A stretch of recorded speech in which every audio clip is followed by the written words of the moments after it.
Hello friends, welcome to my channel The Easy Gate. I am Rahul Gupta. If you are new to my channel, please subscribe, share and like video. Don't forget to press the bell icon to get the latest update and provide your valuable comments. Hello everyone, welcome to the easy gate. तो हम network की series start कर चुके थे। Analogue की series तो चली रही है। कुछ स्टूडेंट का कन्फ्यूजन था कि एनालॉग की लेक्चर रुक गए हैं। नहीं, एनालॉग के लेक्चर भी चल रहे हैं, एनालॉग के लेक्चर भी अपलोड होंगे और साथ में नेटवर्क की सीरीज भी स्टार्ट हो गई है, तो नेटवर्क के लेक्चर भी अपलोड होंगे। दोनों सब्जेक्ट साथ साथ चलेंगे। आप दोनों सब्जेक्ट की तैयारी एक साथ करो, एग्ज़ाम आने वाला है, इसलिए मैंने दो सब्जेक्ट यहाँ पे स्टार्ट किए हैं। ठीक, कुछ बच्चों का ये भी कन्फ्यूजन था, कुछ कमेंट मैंने देखे तो उन्होंने बोला सर पीडीएफ डालो लेक्चर के। तो उनके लिए मेरा क्वेश्चन ये है कि पीडीएफ किस लिए, उसकी ज़रूरत क्यों है। मैं यहाँ पे लेक्चर पढ़ा रहा हूँ, आप साथ ही साथ इसके अपने नोट्स बनाते जाइए। थोड़ी मेहनत आप करिए, थोड़ी मेहनत मैं करूँगा और आपका एग्ज़ाम क्लियर होगा ना। तो थोड़ा सा मेहनत करिए, आप अपने नोट्स प्रिपेयर करिए खुद, है ना। पीडीएफ की ज़रूरत ही क्यों है। पीडीएफ में होगा क्या, जितना मैं पढ़ाता हूँ वो मैं पीडीएफ दे दूँगा, क्या फ़ायदा होगा, कोई फ़ायदा नहीं है। आप अपने खुद के नोट्स बनाइए। खुद के नोट से जितना पढ़ने में मज़ा आता है वो किसी के नोट से पढ़ने में मज़ा नहीं है, किसी भी पीडीएफ से पढ़ने में मज़ा नहीं है। तो आई होप आप लोग मेरी बात समझ रहे होंगे कि आप अपने नोट्स खुद प्रिपेयर करिए और अपने नोट्स से ही पढ़िए। मैं यहाँ पे आपको कंटेंट दे रहा हूँ, आप लेक्चर पढ़ के और उसके नोट्स प्रिपेयर करिए। ओके, तो बढ़ते हैं अपने सब्जेक्ट की तरफ। ये नेटवर्क सीरीज का दूसरा लेक्चर है, लेक्चर 2। इसमें मैं केसीएल और केवीएल के बारे में बताऊँगा। तो केसीएल केवीएल की डेफिनीशन तो देखो सबको पता है कि डेफिनीशन क्या होती है ना, और उसकी इक्वेशन क्या होती है। मैं यहाँ पे बताऊँगा उसको यूज कैसे करना है। हम इस सीरीज में यही सीखेंगे कि देखो नेटवर्क में थ्योरी तो है नहीं, नेटवर्क की थ्योरी तो बहुत छोटी होती है, बहुत कम होती है। मेन है उसको यूज कैसे करना है, अपने सर्किट को सॉल्व करने के लिए उस थ्योरी को कैसे यूज करना है। तो आज हम यही करने वाले हैं। तो केसीएल की डेफिनेशन देखते हैं। केसीएल की डेफिनेशन आपको हर जगह अलग अलग मिलेगी। डेफिनेशन क्या है, the total current entering a close boundary is exactly equal to the total current leaving the same close boundary. अब मैंने यहाँ पे एक वर्ड यूज किया है क्लोज बाउंड्री। ये क्लोज बाउंड्री की जगह कई जगह आपको जंक्शन मिल जाएगा, कई जगह आपको नोड मिल जाएगा, बट मैंने एक जनरल टर्म बोला है क्लोज बाउंड्री, क्योंकि इससे क्वेश्चन आया हुआ है आपके गेट में। ये कॉन्सेप्ट आपको पता होना चाहिए, क्लोज बाउंड्री, जंक्शन, नोड है क्या। तो मैंने यहाँ पे यूज किया है क्लोज बाउंड्री। अब सुनेंगे क्लोज बाउंड्री का मतलब क्या है, कि अगर मैं एक बाउंड्री ले लूँ जो कि क्लोज हो। अब ये बाउंड्री कैसी भी हो सकती है, इसका साइज, इसका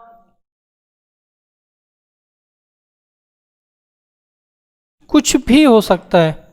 this is the close boundary, this is the close boundary. अब अगर इस क्लोज बाउंड्री का एरिया 0 हो जाए तो उसको हम बोलेंगे जंक्शन और नोड। तो बहुत सारी जगह पर सिर्फ जंक्शन या फिर नोड लिखा रहता है, एक जनरल टर्म है क्लोज बाउंड्री। तो अगर क्लोज बाउंड्री में जितनी करंट एंटर होगी उतनी करंट क्या होगी, लीव होगी।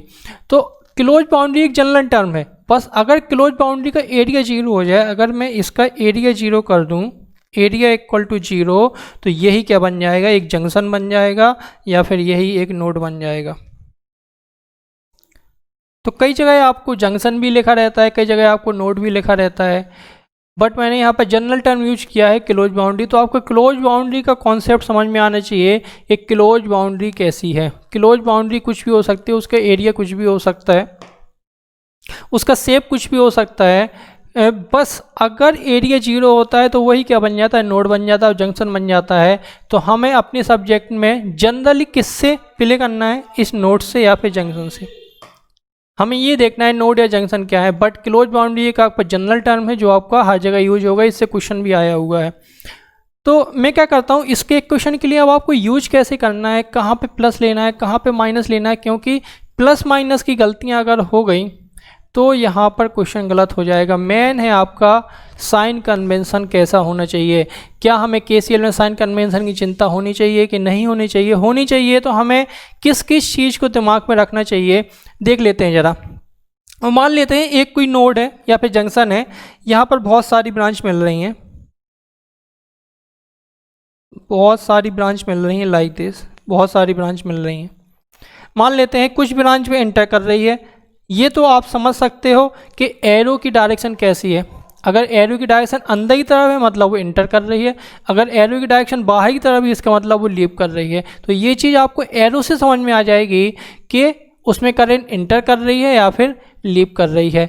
आपने उस जंक्शन पर जो ब्रांच की करंट है कैसे एज्यूम की हुई है। क्वेश्चन जब आप सॉल्व करोगे तो आपको करंट की डायरेक्शन एज्यूम करनी पड़ेगी। तो हो सकता है कुछ कुछ ब्रांच में आपने करंट इंटरिंग एज्यूम की हो या फिर कुछ कुछ ब्रांच में आपने लीविंग एज्यूम की हो। तो आपने जैसा एज्यूम किया है केसीएल इक्वेशन वैसे ही बन जाएगी।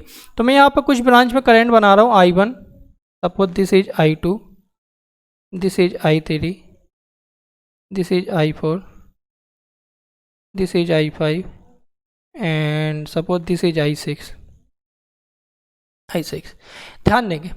अब आप या तो इंटरिंग को प्लस लिखोगे तो लीविंग को माइनस लिखो, या फिर दूसरा तरीका क्या है कि अगर आप इंटरिंग को प्लस लिखोगे तो लीविंग को माइनस लिखो, या फिर इंटरिंग को माइनस लिखोगे तो लीविंग को प्लस लिखो। आप कोई एक साइन कन्वेंशन यूज करो। अभी मैं बता रहा हूँ अभी के लिए। तो आप क्या करो कि इंटरिंग को प्लस ले लेते हैं और लीविंग को माइनस ले लेते हैं पहले केस में,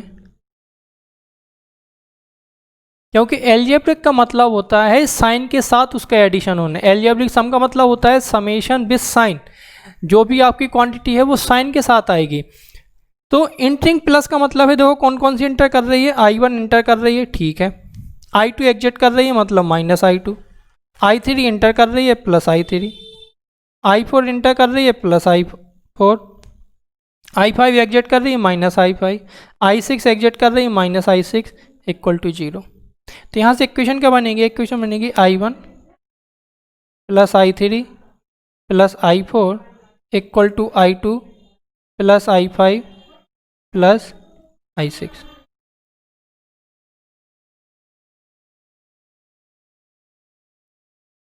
अब दूसरा केस क्या हो सकता है? दूसरा केस मैं ले सकता हूँ कि इंटरिंग को माइनस ले लूँ और लीविंग को प्लस ले लूँ। तो देखो दूसरा केस क्या हो सकता है कि इंटरिंग को मैं माइनस ले लूँ और लीविंग को मैं प्लस ले लूँ। ये चीज़ आपको बहुत ही क्रिस्टल क्लियर होनी चाहिए कि आप साइन कैसा ले रहे हो। अगर आपने एक भी साइन की गलती कर दी तो क्वेश्चन गलत हो जाएगा।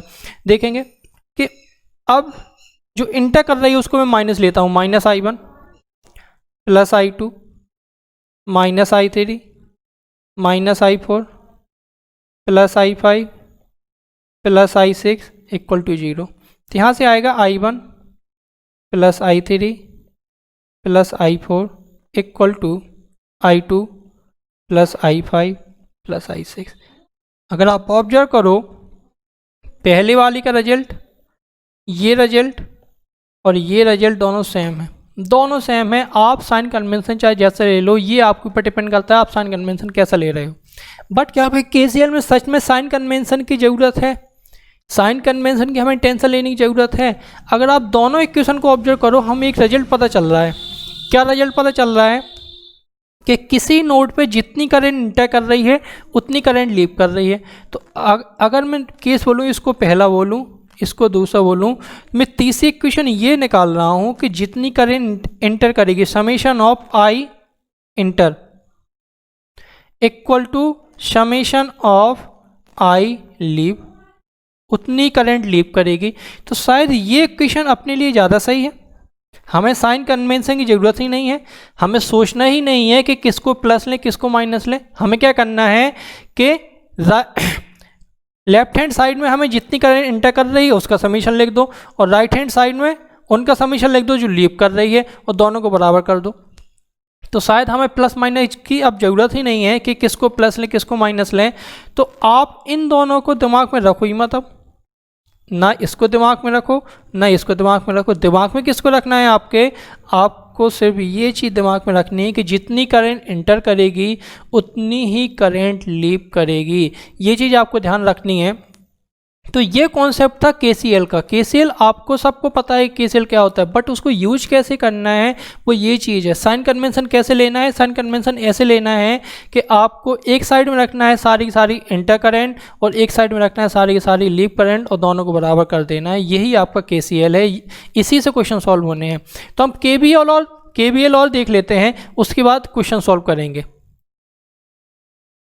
एक पॉइंट और इसमें कि अपने पास दो लॉ थे। अगर आपने मेरा अभी पहले लेक्चर देखा होगा तो पहले लेक्चर में मैंने बेसिक्स बताया था। बेसिक्स में मैंने बताया था कि दो लॉ होते हैं जो हर सर्किट फॉलो करता है। पहला लॉ है the law of conservation of charge and दूसरा होता है the law of conservation of energy. तो ये दोनों लॉ जो हैं, जो केसीएल और केवीएल होते हैं, केसीएल किस पर बेस्ड होता है, द कंजर्वेशन ऑफ चार्ज, क्योंकि यहाँ पे हम करंट की बात कर रहे हैं और करंट होती क्या है, the rate of flow of charge. इसका मतलब किसी भी, अगर मैं पॉइंट की बात करूँ, किसी नोड की बात कर रहा हूँ, मैं बोल रहा हूँ जितनी करंट इंटर करेगी उतनी करंट लीव कर रही है। इसका मतलब क्या हो गया कि उस पॉइंट पे जितना चार्ज इंटर कर रहा है उतनी ही चार्ज लीव कर रहा है, क्योंकि करंट डायरेक्टली रिलेट होता है किससे, चार्ज से। तो ये जो केसीएल होता है वो किसके पे, मैं यहाँ पे लिख देता हूं, KCL is based on the law of conservation of charge. ये चीज पूछी गई है, कई एग्जाम में पूछी गई है। तो आपको ये चीज़ ध्यान रखनी है कि केसीएल कौन से लॉ पर बेस्ड है। तो केसीएल बेस्ड है the law of conservation of charge, not law, conservation of charge. तो ये चीज़ आपको ध्यान रखनी है। अब देखते हैं किरचॉफ वोल्टेज लॉ क्या है, देखेंगे। तो देखो डेफिनेशन तो सबको पता है, छोटी सी डेफिनेशन है। In any close loop network the total potential difference, में यहाँ पे जो टर्म यूज कर रहा हूँ वो यूज कर रहा हूँ पोटेंशियल डिफरेंस।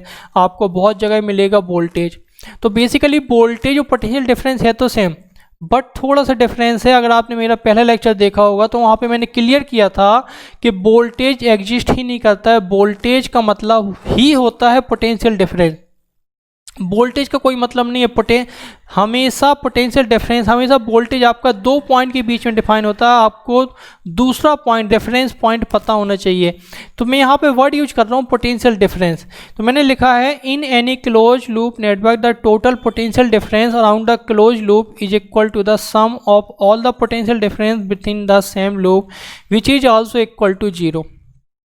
इसका मतलब मैं यहाँ पे पोटेंशियल डिफरेंस, यहाँ पे वोल्टेज की बात कर रहा हूँ, और पोटेंशियल डिफरेंस अब वोल्टेज किससे रिलेट होता है, एनर्जी से। क्योंकि मैंने कल क्या बताया था कि किसी यूनिट चार्ज को रेफरेंस से उस पॉइंट तक ले जाने में जितना काम करना पड़ा या फिर जितनी एनर्जी लग रही है, वही तो क्या है, वोल्टेज या फिर पोटेंशियल डिफरेंस है।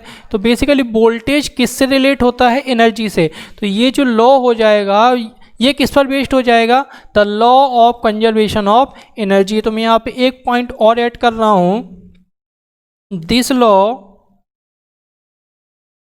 Is based on the law of conservation of energy. तो जिसने अभी तक मेरा पहला लेक्चर नहीं देखा, सबसे पहले पहला लेक्चर देखे, उसमें मैंने बेसिक्स बताए थे कि क्या क्या टर्म यूज हो सकते हैं। ठीक, तो ये लॉ बेस्ड है the law of conservation of energy.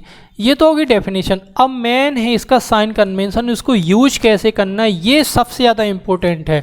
तो मैं क्या बोल रहा हूँ, सबसे पहले तो मैं एक सर्किट बना देता हूँ कि मान लो यहाँ पर एक एलिमेंट लगा है V1 और यहाँ पे एक एलिमेंट लगा है B2, यहाँ पे एक एलिमेंट लगा है मान लो B3, यहाँ पे एक एलिमेंट लगा है मान लो ±B4।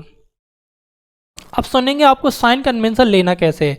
आप साइन कन्वेंशन कैसा भी ले सकते हो, आप जैसा यूज करते हो। अगर आप पहले से यूज कर रहे हो तो अपना साइन कन्वेंशन वही लेके चलो। अगर आपको नहीं पता, अगर आप अभी नेटवर्क स्टार्ट कर रहे हैं, आपको कुछ भी नहीं पता है, आपको सीखना है नेटवर्क, तो आप मेरा साइन कन्वेंशन यूज करो। अब आप कुछ भी लिख सकते हो, अगर आप माइनस से प्लस आ रहे हो तो माइनस लिखो, अगर आप माइनस से प्लस आने में माइनस लिख रहे हो तो प्लस से माइनस आने में प्लस लिखना। यहाँ पे कुछ लोग क्या करते हैं, कुछ लोग ऐसा भी लिखते हैं कि माइनस से लेके प्लस आने पे प्लस लिखते हैं, तो फिर प्लस से लेके माइनस आने पे आपको माइनस लिखना पड़ेगा। आप कोई भी साइन कन्वेंशन यूज कर लो, बट आपका साइन कन्वेंशन बिल्कुल सही होना चाहिए।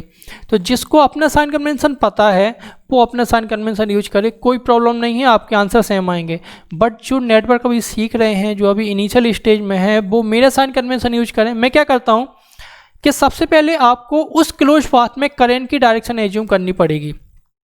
अब वो करंट की डायरेक्शन कैसे भी हो सकती है, क्लॉकवाइज भी हो सकती है और एंटी क्लॉकवाइज भी हो सकती है, बट अपना हाथ बेसिकली कैसे चलता है, क्लॉकवाइज डायरेक्शन में। तो हम जनरली उस पाथ की करंट कैसे लेते हैं, उस लूप की करंट कैसे ले लेते हैं, एक क्लॉकवाइज डायरेक्शन में ले लेते हैं। तो आपको करना क्या है, जब आप केवीएल लिखोगे तो आपने जिस डायरेक्शन में करंट एज्यूम की है आपको उसी डायरेक्शन को फॉलो करना है और केवीएल इक्वेशन लिखनी है। अगर आपने क्लॉकवाइज ली है करंट तो आप क्लॉकवाइज डायरेक्शन में मूव करोगे, अगर आपने एंटी क्लॉकवाइज ली है तो आप एंटी क्लॉकवाइज डायरेक्शन में मूव करोगे। तो मैं क्या करता हूँ, मैं इस डायरेक्शन में मूव करता हूँ, क्लॉकवाइज डायरेक्शन में मूव करता हूँ। मुझे जो पहला साइन मिलेगा, जैसे मैं यहाँ से एंटर किया तो मुझे पहला साइन मिला माइनस, तो मैं माइनस लिख दूंगा। मैं यहाँ पे एंटर किया तो मुझे पहला साइन मिला प्लस, तो मैं प्लस लिख दूंगा। मैं यहाँ पे एंटर किया तो मुझे पहला साइन माइनस मिला, तो मैं माइनस लिख दूंगा। मैं यहाँ पे एंटर किया तो मुझे पहला साइन माइनस मिला, तो मैं माइनस लिख दूंगा। तो आप अपना साइन कन्वेंशन भी यूज कर सकते हो, कैसे, इसका जस्ट उल्टा। दो ही साइन कन्वेंशन यूज हो सकते हैं बस। तो अगर आपको पता है अपना साइन कन्वेंशन तब तो यूज कर लो, अदरवाइज इसको यूज करो। तो मैं क्या लिखूंगा, इसको लिखूंगा minus V1 plus V2 minus V3 minus V4 equal to 0। तो यहाँ से लिखूंगा मैं V1 plus V3 plus V4 equal to V2। मैं दूसरी पेन की हेल्प ले लाऊं, दूसरे पेन में, दूसरे कलर से मैं क्या कर रहा हूँ, मैं एंटी क्लॉकवाइज डायरेक्शन में करंट मानता हूँ, इस डायरेक्शन में। अब मैं क्या करूँगा, अब मैं इस डायरेक्शन में चल रहा हूँ। जब मैं ऐसे गया तो मुझे माइनस मिला, माइनस लिख दूंगा। जब मैं ऐसे गया तो मुझे प्लस मिला, प्लस लिख दूंगा। ऐसे गया तो मुझे प्लस मिला, प्लस लिख दूंगा। ऐसे गया प्लस मिला तो प्लस लिख दूंगा। तो मैं क्या लिखूंगा, इसके लिए मैं क्या लिखूंगा, मैं लिखूंगा minus V2 plus V1 plus V4 plus V3 equal to 0। तो V1 plus V4 plus V3 equal to V2 equal to V2। तो शायद अपना ये रिजल्ट और ये रिजल्ट दोनों रिजल्ट सेम है, दोनों रिजल्ट सेम है। अब बात करेंगे अपनी एक सर्किट में। अब सर्किट में क्या क्या हो सकते हैं वो आपको पता है। एक सर्किट में voltage source, current source, register, capacitor और इंडक्टर। तो सबसे पहले तो हमें इन सभी के पोटेंशियल डिफरेंस पता होना चाहिए। अगर वोल्टेज सोर्स है तो उसका पोटेंशियल डिफरेंस तो हमें पता होता है, जो उसकी वैल्यू है वही उन दोनों टर्मिनल के बीच का पोटेंशियल डिफरेंस है। अगर रजिस्टर है तो हमें इक्वेशन पता होनी चाहिए, B इक्वल टू IR होती है। अगर एक इंडक्टर है तो इंडक्टर की इक्वेशन पता होनी चाहिए, B इक्वल टू LdI/dt होता है। अगर एक कैपेसिटर है तो उसके वोल्टेज की इक्वेशन क्या होती है, V equal to 1/C integration I/dt होती है। तो ये चीज़ आपको पता होनी चाहिए कि वोल्टेज पोटेंशियल डिफरेंस किसी भी एलिमेंट के अक्रॉस क्या है। अगर वो एक डायोड है तो डायोड की इक्वेशन ही पता होनी चाहिए। इक्वेशन क्या होती है, I equal to I0 e की power V upon eta BT -1। तो आपको किसी भी एलिमेंट को का यूज करना है अगर, तो उसके अक्रॉस आपको करंट वोल्टेज की इक्वेशन पता होनी चाहिए, उसकी करेक्टरिस्टिक पता होनी चाहिए, तभी आप KVL इक्वेशन लिख पाओगे। तो अपने नेटवर्क में तो सिर्फ 5 ही एलिमेंट हैं, current source, voltage source, register, capacitor और इंडक्टर। तो रजिस्टर की सबको पता है V इक्वल टू IR होती है, इंडक्टर की होती है V equal to LdI/dt, capacitor की होती है V equal to 1/C integration I/dt। ये तो होगी इक्वेशन की बात। अब प्लस कहाँ आएगा, माइनस कहाँ आएगा, मेन क्वेश्चन ये है। तो इसके लिए मैं एक छोटा सा क्वेश्चन लेता हूँ, एक आर्बिट्रेरी क्वेश्चन लेता हूँ। ये मान लेते हैं दिस इज 10 वोल्ट सपोज। इस क्वेश्चन को ध्यान से देखेंगे, अगर ये क्वेश्चन आपको समझ में आ गया तो KVL का आप बहुत हद तक सॉल्व कर लोगे। This is 3 ohm and this is 2 ओम। सुनेंगे अब देखो, इसमें मुझे सबसे पहली बात तो करंट निकालनी है। मान लो मुझे इस पाथ में करंट निकालनी है, तो मैंने करंट की डायरेक्शन को एज्यूम कर लिया। अब आप किसी भी डायरेक्शन में एज्यूम कर सकते हो, चाहे तो क्लॉकवाइज डायरेक्शन में और चाहे एंटी क्लॉकवाइज डायरेक्शन में, किसी भी डायरेक्शन में एज्यूम कर सकते हो। तो मैंने अभी क्या किया है, मैंने अभी क्लॉकवाइज डायरेक्शन में एज्यूम की है। आप एंटी क्लॉकवाइज से भी सॉल्व करोगे तब भी आपका आंसर सेम आएगा।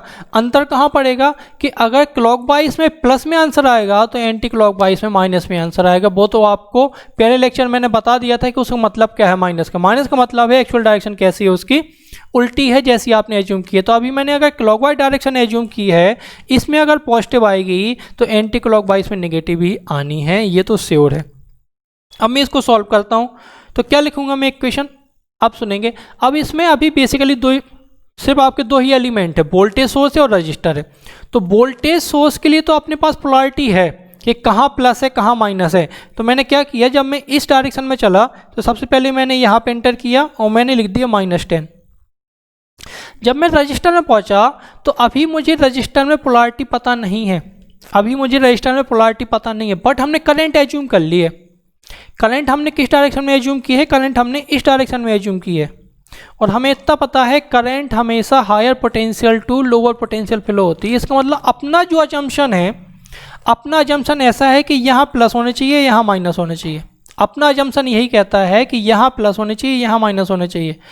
तो जब भी रजिस्टर आए, केवीएल इक्वेशन जब आप लिख रहे हो, जब मैं केवीएल इक्वेशन की बात कर रहा हूँ, जब आप केवीएल इक्वेशन फॉर्म कर रहे हो, अगर रजिस्टर आता है तो रजिस्टर में आपको दिमाग ही नहीं लगाना है कि प्लस आएगा या माइनस आएगा, हमेशा और हमेशा आप प्लस लिखोगे। तो रजिस्टर के लिए हमेशा प्लस लिखोगे और वोल्टेज क्या होता है, V = IR। सबसे बड़ी प्रॉब्लम तो यही होती है कि आपको यहाँ पे करंट लिखनी है, यहाँ पे वोल्टेज लिखना है। तो यहाँ पे आपको वोल्टेज लिखना है, ना कि करंट लिखनी है।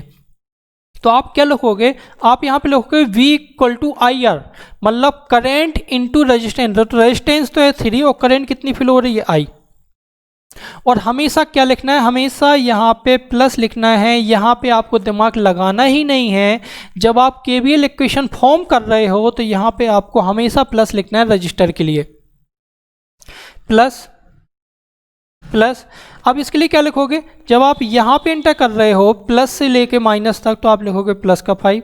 और इस 2 ओम के लिए हमेशा यही लिखना है +2i = 0। अगर आप इस इक्वेशन को सॉल्व करोगे तो I की वैल्यू आएगी 1 एम्पियर। अगर आपने करंट एंटी क्लॉकवाइज डायरेक्शन में एज्यूम की हुई होती तो करंट की वैल्यू आती -1 एम्पियर। मैं यहाँ पे उसको भी कर देता हूँ क्योंकि हमें दोनों से ऑब्जर्वेशन करना है ताकि आपका कॉन्सेप्ट बहुत अच्छा क्रिस्टल क्लियर हो जाए केवीएल में। देखेंगे,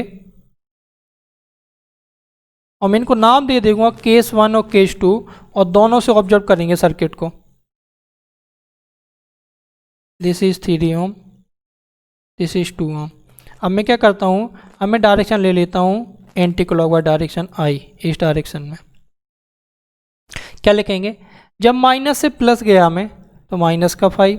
अब रजिस्टर के लिए तो हमें सोचना नहीं है, रजिस्टर के लिए हमेशा प्लस लिखना है, तो लिख दिया +3i। यहाँ मैं प्लस से माइनस किया +10, और यहाँ पे लिख दूंगा 2i = 0। यहाँ से अगर आप I की वैल्यू निकालोगे तो आएगी -1 एम्पियर। ठीक है, बिल्कुल सही है, -1 एम्पियर।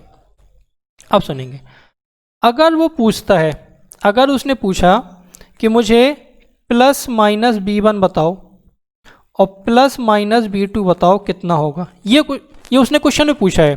जो मैंने रेड पेन से लिखा है उसने क्वेश्चन में पूछा है, उसने पोटेंशियल डिफरेंस पूछे हैं V1 और V2 और उसकी पोलैरिटी भी दे दी है। तो पोलैरिटी वो कुछ भी दे दे, जब उसने पूछा है V1 V2 पोलैरिटी वो कुछ भी दे दे, आपको तो इक्वेशन यही लिखनी है। जब भी आपको केवीएल इक्वेशन लिखनी है तो रजिस्टर के लिए हमेशा प्लस लेना है।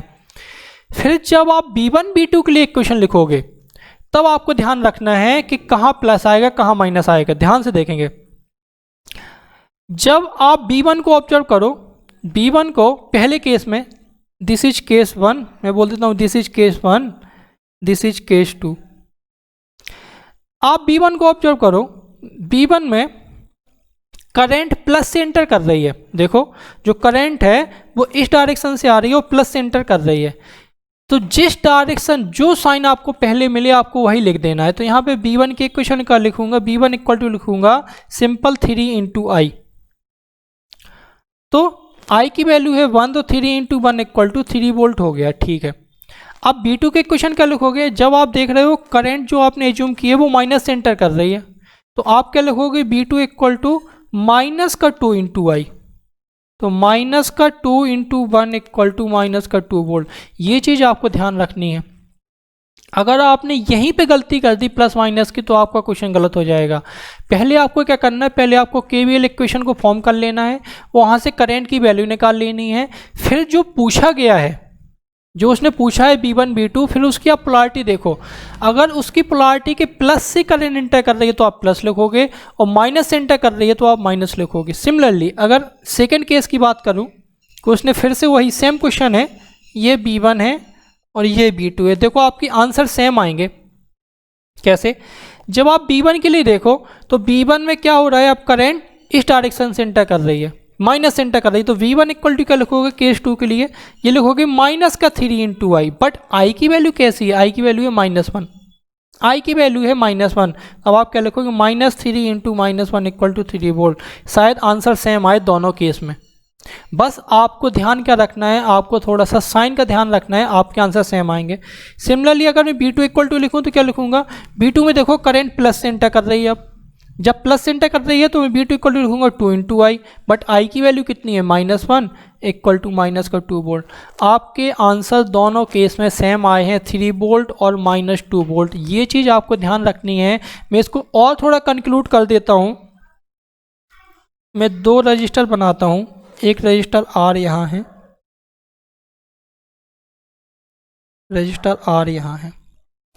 अगर उसने पूछा है प्लस माइनस B1 कुछ ऐसे, और उसने यहाँ भी पूछा है B1 ना लिखे B ही लिखो, एक ही रजिस्टर है B, और आपने इस वाली रजिस्टर में करंट की डायरेक्शन कुछ ऐसे एज्यूम की है, ये I, और इस वाले में आपने करंट की डायरेक्शन कुछ ऐसे एज्यूम की है, ये I।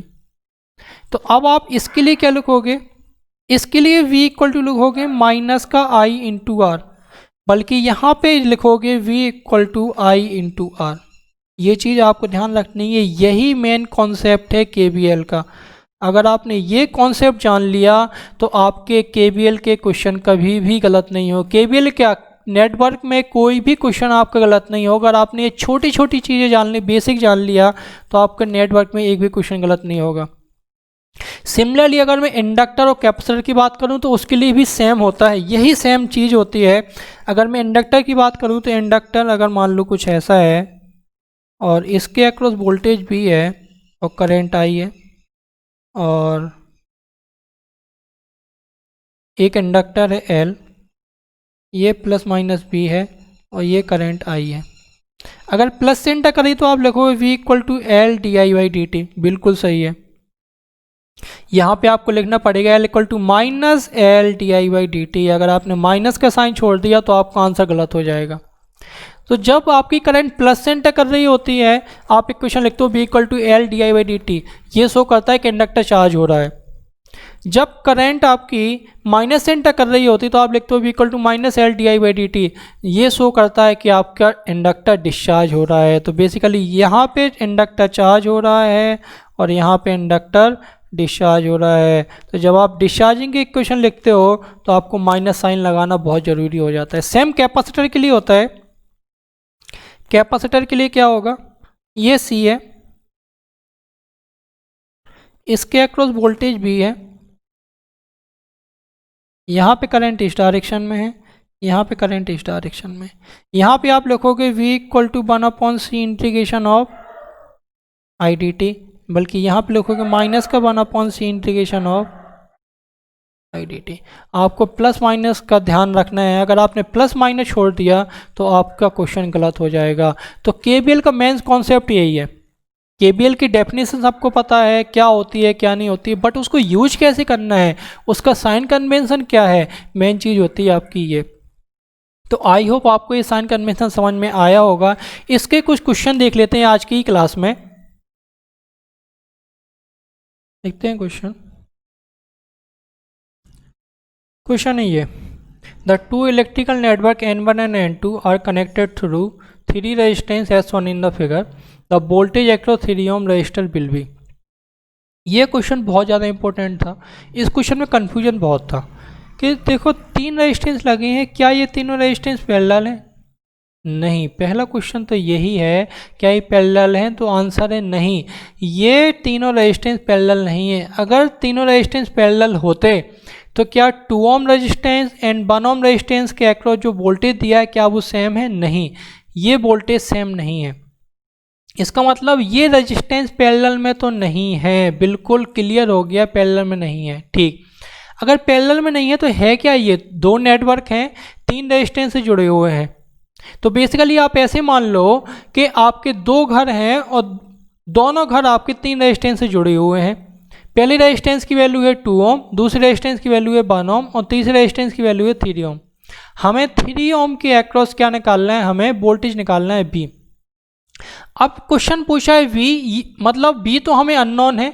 अब V की वैल्यू पॉजिटिव भी हो सकती है और नेगेटिव भी हो सकती है, depends on the current direction की करंट की डायरेक्शन कैसी होगी 3 ओम में। तो जब भी वो वोल्टेज पूछेगा, वोल्टेज की पोलैरिटी जरूर देगा। उसने पोलैरिटी दे दी है कि प्लस कहाँ है माइनस कहाँ है। जो 6 वोल्ट और 4 वोल्ट है ये आपकी गिवन वैल्यू है। इन सब में आपको कंफ्यूजन दूर करना है, गिवन वैल्यू क्या है, आस्क क्या है, उसने क्या पूछा है। तो 6 वोल्ट और 4 वोल्ट ये आपको गिवन वैल्यू है, उनकी पोलैरिटी भी दे दी है। अगर गिवन वैल्यू, इसका मतलब उन ब्रांच में हमें करंट की डायरेक्शन पता है। करंट हमेशा higher potential to lower potential flow होती है, डेट मीन्स हमेशा प्लस से लेके माइनस फ्लो होगी।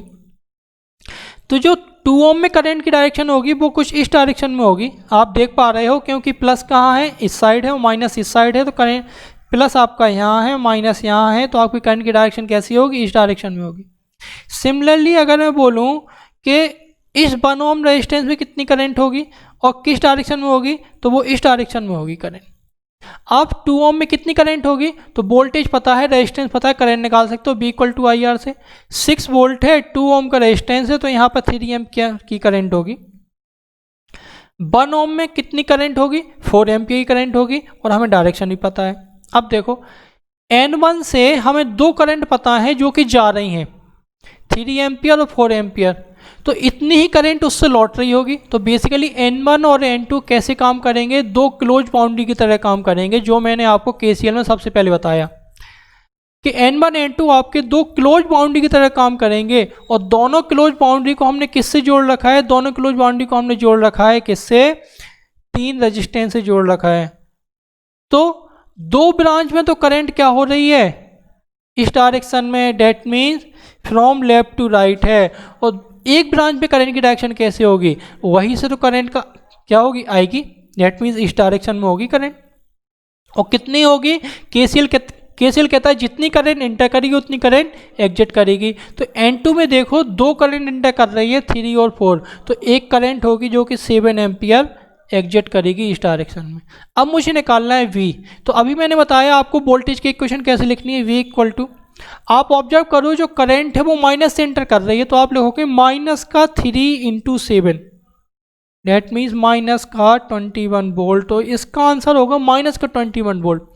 अगर आपने एक भी प्लस माइनस की गलती कर दी तो आपका आंसर गलत हो जाएगा। उसमें 21 वोल्ट भी होगा ऑप्शन में, बट आपको ध्यान क्या रखना है कि अगर माइनस से करंट एंटर कर रही है तो आपको लिखना पड़ेगा माइनस का 3 इंटू आई, और आई की वैल्यू कितनी है? 7 एम्पियर। तो माइनस का 3 इंटू 7 इक्वल टू माइनस का 21 वोल्ट। तो ये क्वेश्चन बहुत ज़्यादा इंपॉर्टेंट था। आपको समझना सबसे पहले यही है कि क्या इसमें ये ब्रांच पैरेलल है कि नहीं है। अगर ब्रांच पैरेलल नहीं है तो फिर है क्या इसमें?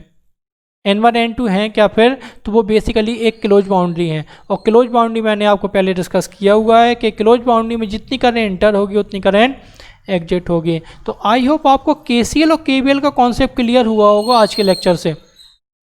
यही बेसिक कॉन्सेप्ट है जो आपको समझना है। यही बेसिक कॉन्सेप्ट आपके पूरे नेटवर्क में काम आने वाला है। अगर आपने ये चीज़ें समझ ली तो आपके नेटवर्क में कहीं भी प्रॉब्लम नहीं आएगी। आई होप आपको ये चीज़ समझ में आई होगी। So if you really like my video please share and subscribe to my channel.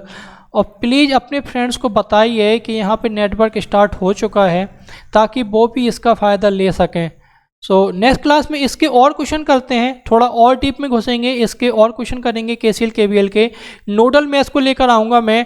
Nodal maths में KCL और KVL का यूज होना है, तो पढ़ते हैं अगली क्लास में। Thank you.